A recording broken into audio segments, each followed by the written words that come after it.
굉장히 세게 나와요. 우라늄, 그다음에 플루토늄. 우리의 핵무기는 실용화가 됐다. 그렇게 인민들이 굶어 죽는데 그거를 외면하고 여기다 돈을 썼다는 얘기죠. 사방에서 오마이갓 소리가 나왔을 거야. 핵에는 핵으로 뭐 이런 얘기도 계속 들었었고. 우리나라 도 하나가 완전히 없어진 지도상에서 사라진다고. 지난 시간에는 북한이 어떻게 해서 핵에 관심을 갖게 됐고 또 핵무기에 대한 욕망을 키웠는지 살펴봤습니다. 그 구하기 어렵다는 핵 원료는 도대체 어떻게 구해서 지금까지 비축해왔고 핵과 관련한 제반 기술은 또 북한이 어떻게 알게 됐을까요? 일단 이 핵무기를 만들려면 핵 물질이라는 게 있어야 되죠. 네. 이걸 얻는 게 굉장히 중요해요. 이게 핵심이에요. 즉 핵분열 반응을 일으키는 원소가 핵무기 제조에 필요하죠. 그래서 보통 우리가 이걸 우라늄, 그다음에 플루토늄 이런 게 굉장히 많이 들어갔죠. 지금부터 좀 과학 얘기를 하겠습니다. 원래 과학 얘기는 제 전문이 아니고 다른 분이 계신데 그분이 여기 안 계셔서 제가 그분 흉내를 한번 내겠습니다. 그러니까 자연계에 존재하는 가장 중요한 핵 물질이 우라늄이에요.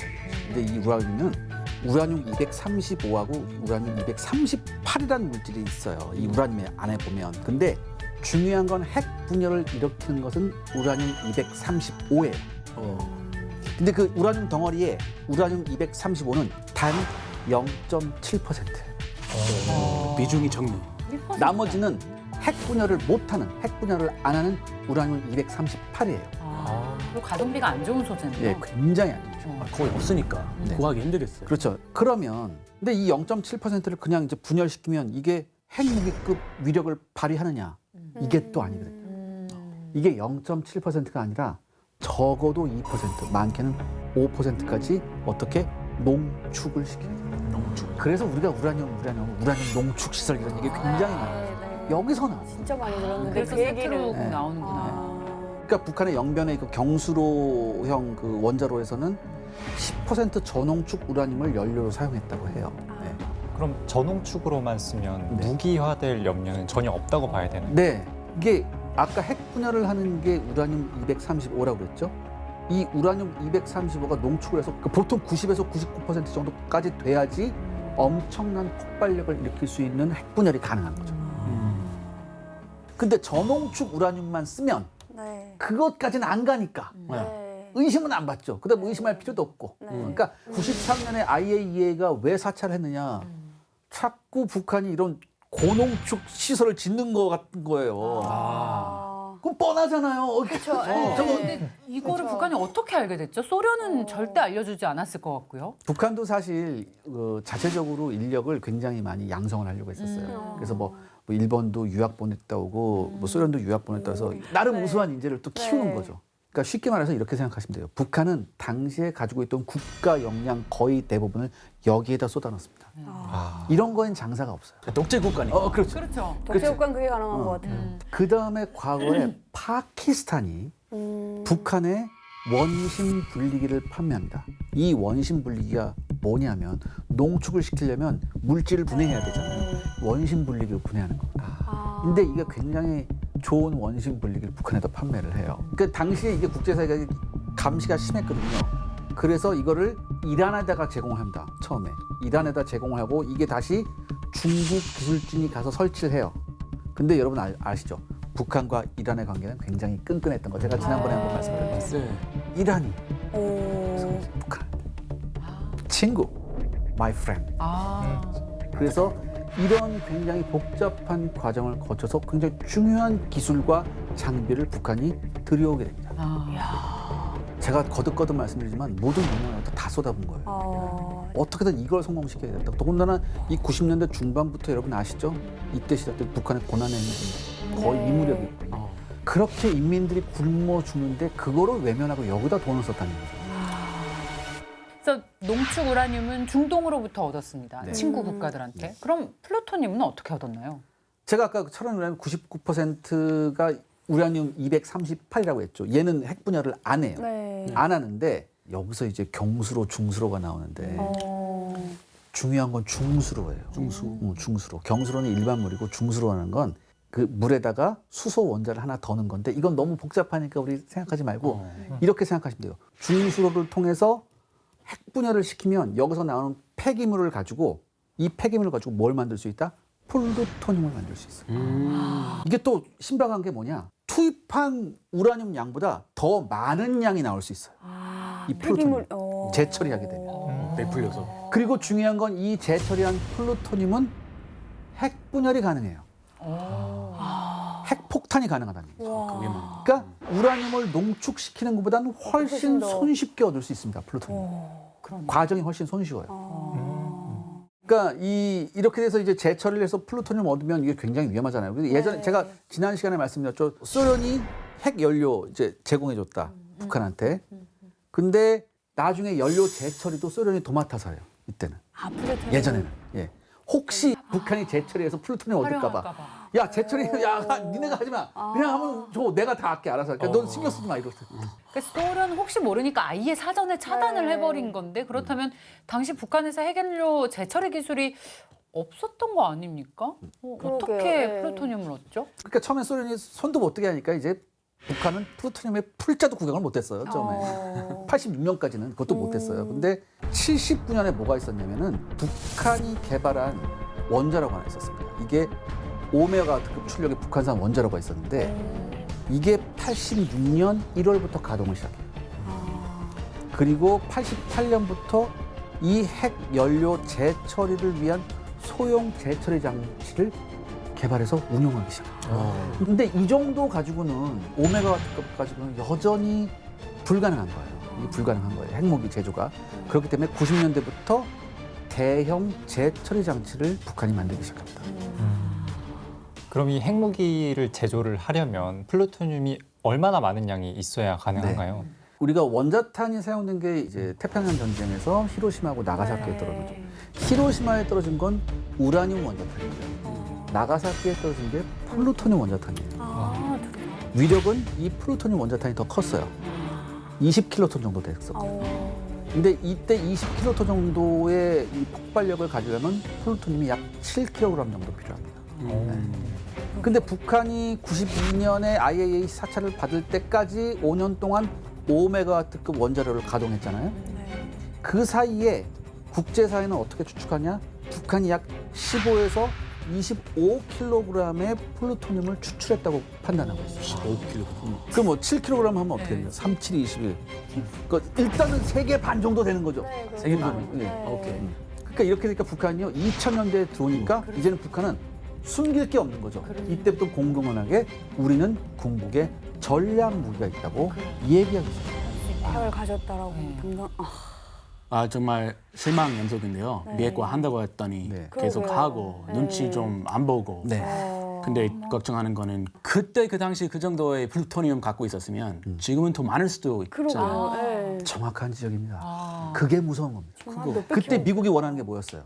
여기서 더 이상 끝이었잖아요. 네. 그렇죠. 이걸 안 지켜요. 아, 절대 지킬 리가 없어요. 지킬 리가 없죠. 단결 약속. 왜냐하면 이거예요.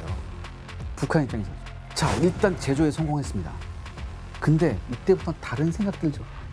3발? 겨우 3발 갖고? 아니에요. 더 많이 먹고 싶겠죠.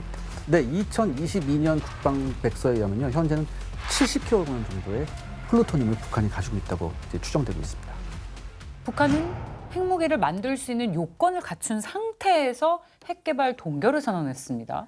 그러나 그 약속은 어땠어요? 지켜지지 않았죠. 오래가지 못했습니다. 자, 2002년 북한이 원심분리 방식의 즉 고농축 우라늄을 이용한 핵무기 개발 사실을 시인하면서 94년의 제네바 합의는 파기되고 맙니다. 북한은 다시 핵 확산 금지 조약 NPT를 탈퇴했고요. 북한과 약속했던 경수로 건설, 중유 지원도 모두 중단됐습니다. 도돌이표죠. 참 허탈합니다. 그래도 북핵 문제는 그냥 두고 볼 수는 없습니다. 네, 이후에도 북핵 문제 해결을 위한 움직임은 멈추지 않았는데요.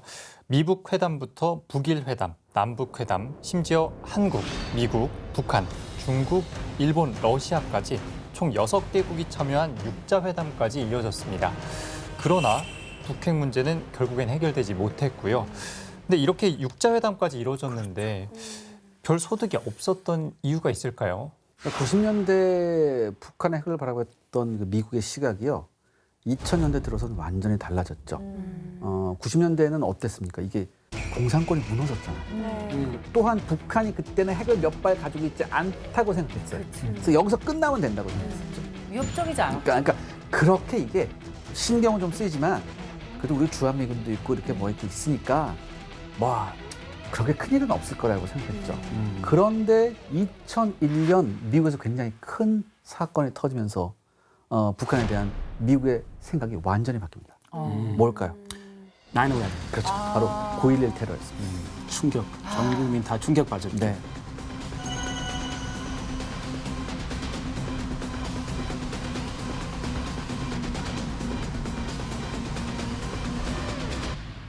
그때 미국에 계셨습니까? 네, 그때 중학생이었어요. 그때 학교 가는 날이었는데 자다가 엄마 아빠 TV 보는 소리 깼어요. 네네. 소리 지르고 사방에서 오마이갓 소리가 나왔을 거야. 아마. 그랬어요. 오마이갓. 그때 본토에서 그 정도의 공격 받은 게 우리 살면서 처음이었고 처음이죠. 정말 일도 상상도 못해. 빌딩을 관통했잖아요. 전 국민이 다 슬프면서도 좀 뭉쳤어요. 분노와 슬픔으로 많이 뭉치고. 맞아요. 그래서 그때 아들 부시 그 악의 주 액세스 리버 그때 북한도 지목했을 때였어요. 그래서 2002년 1월 미국은 부시 대통령이 그 유명한 얘기를 하죠. 이란과 이라크 그리고 북한이 악의 축이다. 얘네들 무슨 짓 할지 모른다. 그리고 마침 이때 북한이 우라늄 농축 방법을 이용해서 핵 개발 중이라는 첩보가 우리한테 들어옵니다. 그래서 2002년에 이 사실 확인을 위해서 미국 특사가 평양을 방문하죠. 이때 북한이 굉장히 세게 나와요.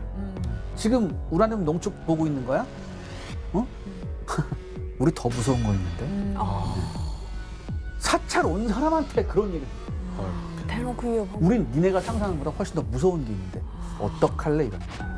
온 사람은 어떻게 해서 심정이 야 이게 뭐야? 이렇게 된 거죠. 가서 보고를 하게 되고 결국에는 제네바 협의가 여기에서 파기가 됩니다. 말씀하신 그런 비하인드가 있었는데 그렇다면 육자회담에서도 미국은 북한 핵에 대해서 전과 다른 강경한 태도로 돌아섰겠네요. 육자회담을 통해서 미국은요 북한에 대해서 이 북한의 핵 프로그램이 완전히 검증이 가능해야 된다. 너네가 지금 뭐가 하고 있는지 낱낱이 다 얘기해라.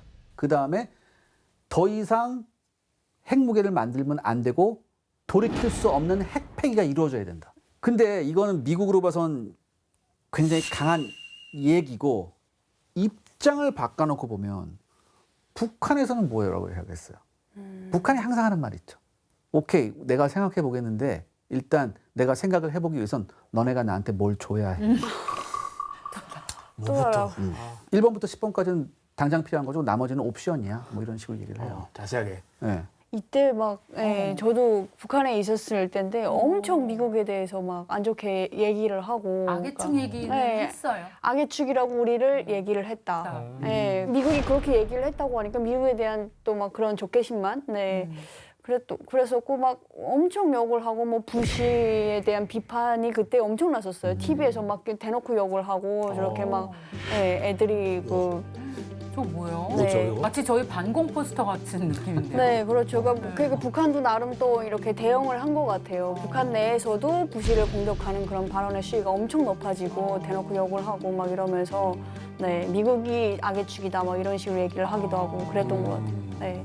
네, 아무튼 2000년대 후반까지 육자회담이 이어졌는데요. 여전히 북핵 문제를 해결하지 못했죠. 그리고 그 와중에 2006년 10월에 그야말로 커다란, 굉장히 커다랗고 불행한 사건이 터집니다. 이게 바로 2006년 10월 9일이었죠. 이게 북한의 함경북도 길쭉은 풍계리에서, 풍계리 얘기 굉장히 많이 들어봤잖아요. 네. 풍계에서 지하 핵실험을 했어요. 그래서 이게 1차 핵실험이에요. 1차 핵실험인데 당시 리히터 규모 3.9 정도의 인공 지진이 감지됐습니다. 그래서 그 다음에 북한 관영 매체에서 얘기했어요. 우리가 지하 핵실험 했다고 이렇게 나왔어요. 뭐 그때는 저는 북한에서 이제 학교 다닐 때였고 그래서 성공했다라고 이제 나오니까 그냥 대단한 걸 했나 보다. 네, 그렇게 생각을 했었는데. 그래요? 핵실험인데도? 네, 핵실험인데 그냥 핵에는 핵으로 뭐 이런 얘기도 계속 들었었고 어렸을 때부터는 그랬으니까 당연히 우리가 가져야 되는 어떤 자의적인 국방력이다라고 어렸을 때부터 늘 교육을 받다 보니까 성공을 했구나. 이제 우리가 국방력이 되게 강해졌구나라고 생각을 했었는데 그 위력이 어느 정도가 되는 거예요? 그러니까 그때 추정되는 게 1킬로톤 정도. 네. 히로시마가 15킬로톤, 나가사키가 20킬로톤 정도니까 나가사키에 비해서는 20분의 1 수준이었죠. 많이 작았군. 근데 보통 이제 전술핵이라고 하면은 보통 10킬로톤에서 왔다 갔다 해야 돼요. 그 정도 좀 의미가 있고, 그런데 1차는 이제 이게 1킬로톤이었다. 이건 뭐냐면 그 핵무기에서 굉장히 중요한 게 뭐냐면 데토네이터, 즉 기폭하는 거 있잖아요. 네. 그게 굉장히 정밀한 그런 거거든요. 그러니까 요거를 실험하기 위해서 굉장히 소규모 핵 실험을 했다. 그렇게 보는 견해가 많습니다. 기폭의 네네. 실험을 위해. 네. 그래서 처음에 이렇게 이게 핵실험 맞아 이렇게 해서 폄하하는 시각이 있었는데 가면 갈수록 위력이 강해집니다. 일지를 보시면 알겠지만 6차 핵실험까지 보시면 계속해서 지금 플루토늄의 사용량이 그다음에 폭발 양이 늘어나거든요. 그래서 마지막 2017년 같은 경우에 무려 전술 핵 중에서도 상당히 위력이 강한 예, 나가사키에 떨어진 거 3배 정도 위력이죠. 그 강해요. 그렇게 되면 이제 단순하게 놓고 보면은 우리나라 도 하나가 완전히 없어진 지도상에서 사라진다고 봐요. 그리고 2017 6차 핵실험 마지막 핵실험 한 이후에 북한이 이제 핵무장 선언을 한다. 우리 이제 핵 완전히 가졌어. 네. 우리 이제 쉽게 말해서 핵 가졌어 정도가 아니라 우리의 핵무기는 실용화가 됐다. 지금 기자님 말씀대로 저 정도의 위력을 가지고 있다면 이건 상당히 심각한 건데 지금도 계속 핵 능력을 개발하고 있고 핵무력을 고도화하겠다라고 공공연하게 김정은이 얘기를 하고 있잖아요. 네. 지금 북한의 핵 능력은 어느 정도 나와 있을까요? 아주 단순하게 얘기하면 우리나라가 지금 뭐 강원도 쭉쭉쭉해서 뭐 경상도까지 뭐 이렇게 다 있잖아요. 각 도에 히로시마급 폭탄을 하나씩 터뜨릴 수 있어 다. 그 정도는 갖고 있고 야, 두 번째 중요한 게 뭐냐면 핵 무기만 갖고 있으면 안 되죠. 뭐예요? 핵 투발 수단이 필요하죠. 예전엔 비행기로 했는데 지금 북한은 폭격기 그런 게 안 좋기 때문에 그래서 북한이 매달리기 시작한 게 뭐예요? 지난 시간에 말씀드렸던 미사일, 탄도 미사일, ICBM, IRBM이죠. 여기서 더 나가서 잠수함에서 발사할 수 있는 SLBM까지 가는 거예요. 쉽게 말해서 지금 북한은 어느 정도냐? 핵 무기를 완성한 상태에서 그 핵 투발의 수단까지 다양화. 이걸 어떻게 막아야 되느냐? 공격 수단이 다양하면 방어 수단도 다양해요. 그리고 제가 항상 말씀드렸죠. 방어 수단은 공격 수단의 돈이 100배가 들어요. 100배나 들어요. 네. 두 배도 100배면 싸게 먹히는 거죠. 핵보다 방어 수단. 네. 기자님, 그런데 북한이 6차 핵실험 이후에 2018년 풍계리 핵발전소 폭파까지 공개를 하면서 핵 개발을 중단하겠다고 선언을 하지 않았습니까? 이 행동은 뭘 의미하는 걸까요? 전 하나라고 봐요. 페이크야. 페이크. 그 다음에 무슨 추가 조치가 없잖아요. 그다음에 그거 거기 안에 뭐가 들어있는지 모르잖아요. 그렇죠? 그러니까 한마디로 이건 쇼예요. 쇼고 이미 풍계리 말고도 북한 전역에 굉장히 중요한 핵시설들이 많아요.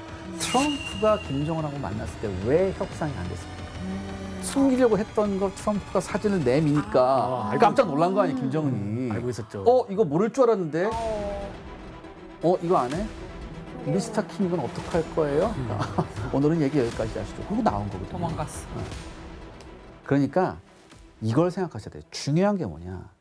북한은 한 번 손에 쥔 핵을 놓지 않을 거예요. 그러니까 이 이후에 우리가 어떤 대응을 하냐가 문제지 다시 이거를 타임머신을 타고 예전으로 되돌리기 위한 노력은 이제는 전 굉장히 무의미하다고 보는 가능성이 생각이에요. 고지로. 네. 없앨 거라면 그리고 그 만들지도 풍계리 않았을 그거 하나 없어졌다고 북한의 핵 개발이 네. 스탑되는 게 전혀 아니거든요. 그건 아니죠. 예. 앞서 소개한 북한의 핵실험의 실체를 듣고 나니까 북한이 앞으로 얼마나 더 큰 위력의 핵실험을 또 할지 굉장히 좀 걱정이 되기 시작했습니다. 그런데 이제는 큰 위력의 원자탄보다 소형화, 경량화된 원자탄 개발에 집중하고 있다고 말씀하셨는데 여기에 대해서 좀 더 얘기를 듣고 싶어요. 네, 북한은 전술핵 무기 혹은 전략핵 무기 이런 것도 다양화시키고 있고요.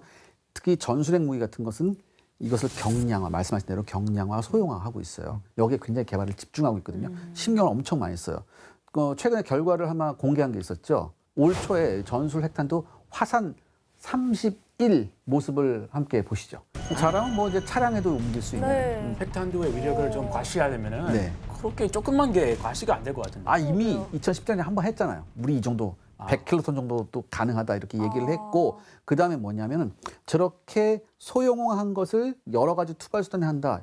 이게 뭐냐면 예전에 우리가 이 생각을 해봐야 돼요. 예전에 북한이 ICBM을 만들고 핵 만들었을 땐 목표가 어디라고 했어요? 미국이라고 그랬죠. 네. 근데 핵폭탄을 이런 핵무기를 소용한다는 건 뭐냐면 단거리 탄도미사일이나 이런 데도 넣겠다는 거거든요. 북한에서 단거리 탄도미사일 쏴서 날아가는 데가 어디겠어요? 한국도 있어요. 네. 우리 예를 들어서 이거 하나만 해볼게요. 북한이 유사시에 미군이 오는 걸 제일 싫어해요. 네. 미군이 어디로 들어올까요? 부산으로 들어와요. 네. 부산항. 그러면 저위력 핵탄두 하나를 미사일에 실어서 부산항만 때리면 되죠.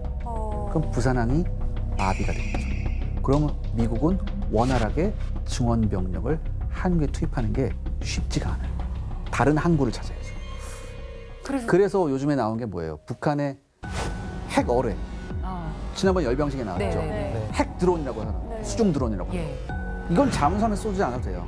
그냥 은밀하게 그 항구에서 탁 나간 다음에 항구에 가서 거기서 폭발해도 되는 겁니다. 즉 북한은 굉장히 다양한 방법으로 지금 우리 한국을 압박하고 있어요. 그리고 굉장히 많은 타켓을 지금 설정해 놓고 있고 여기에 쓰일 다양한 공격 수단을 핵으로 개발하고 있습니다. 이걸 잊어서는 안 돼요. 결국 이제 북한의 핵 소형화 목적은요. 결국에는 유사시 우리나라의 각종 군사시설, 그다음에 군수창고, 그다음에 기계화 부대의 핵심시설 이런 거를 공격할 목적이에요.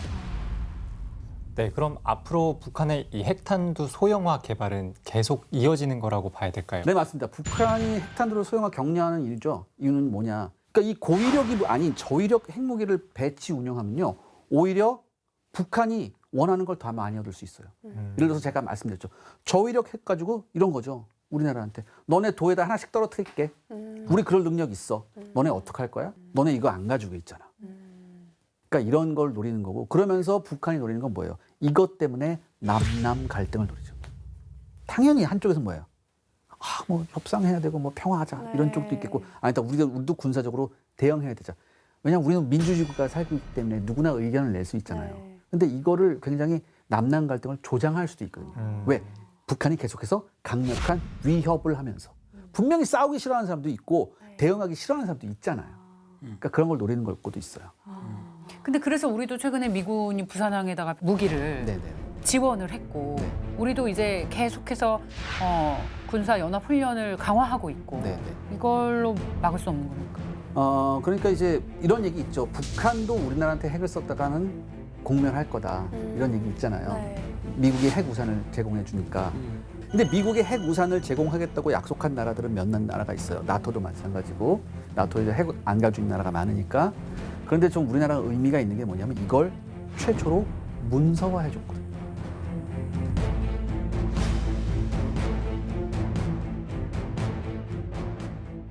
이게 문서한 게 뭐 대단한 거야. 문서는 남아요.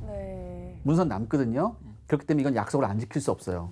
근데 미국이 핵 우산을 약속한 나라들 중에서는 문서를 준 나라는 우리나라밖에 없어요, 지금. 그래서 이건 전 어느 정도 의미는 있다고 봐요. 그렇기 때문에 결국엔 중요한 건 어떻게 우리가 동맹국과의 동맹을 강화하느냐 이거밖에 없어요. 오늘 얘기를 쭉 들어보니까 북한이 핵을 내려놓지 못하는 이유가 있었네요. 앞으로 더 그럴 것 같아서 정말 저희도 들으면서 걱정도 되고 한편으로는 좀 공포감도 느꼈어요. 북한이 핵무기에 매달리는 이유 궁극적으로 뭐라고 생각하십니까, 기자님? 어떤 국가가 전쟁을 결심하잖아요. 어떤 한 국가를 예를 들어서 A라는 국가가 B라는 국가를 대상으로 전쟁을 결심하잖아요.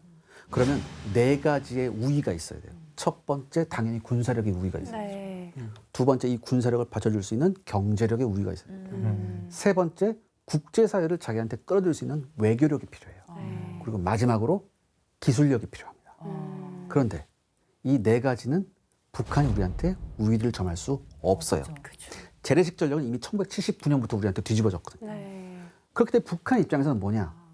비대칭 무기로 갈 수밖에 없고 궁극적인 비대칭 무기, 핵무기 개발밖에 없었어요. 그래서 아까 제가 뭐라고 했어요? 모든 역량을 여기다 다 쏟아봤다. 자, 그렇다면 이런 얘기가 나올 수 있습니다. 그럼 우리는 한국은 왜 핵 개발하면 안 돼요? 일단은 우리가 국제사회의 룰을 지키잖아요, 우리나라. 우리는 국제사회 룰을 지키는 나라예요. 정상적인 국가고 이제는 선진국 반열에 들어갔죠. 그리고 우리나라는 무슨 생각을 하냐? 국가 발전이 무엇보다도 중요한 나라예요. 국제적인 룰을 깨면서 핵을 개발하게 되면 국가 발전이 저해가 되겠죠. 이렇게 안 하는데 북한은 다르죠. 북한은 뭐예요? 북한은 국가 발전보다 중요한 게 뭐예요? 체제 유지. 사회 안정, 즉 체제 안정. 체제 유지. 그렇기 때문에 북한은 아무 거리낌 없이 이렇게 핵을 개발해서 자기들의 체제를 안정시키려는 목적을 우선시할 수밖에 없죠. 자, 오늘 이세환 기자님 모시고 북한의 핵개발 역사와 핵무기의 성능 그리고 앞으로의 진행 상황에 대해서 미리 전망을 좀 해봤습니다. 원자폭탄의 아버지로 불리우는 오펜하이머가 이런 말을 남겼다고 하죠. 세상을 구하기 위해 세상을 파괴한다. 2차 대전으로부터 세상을 구하긴 했지만 동시에 많은 사람들이 목숨을 잃었습니다. 지금은 북한이 본인을 구하기 위해서 원자폭탄을 쥐고 본인과 세상을 파괴하려고 하고 있습니다. 참 모순적이죠. 쓸쓸한 마음도 감출 수가 없습니다. 자, 북한의 실상을 마주보는 시간 페이스북은 여기까지입니다. 다음 주 새로운 이야기로 돌아오겠습니다. 고맙습니다.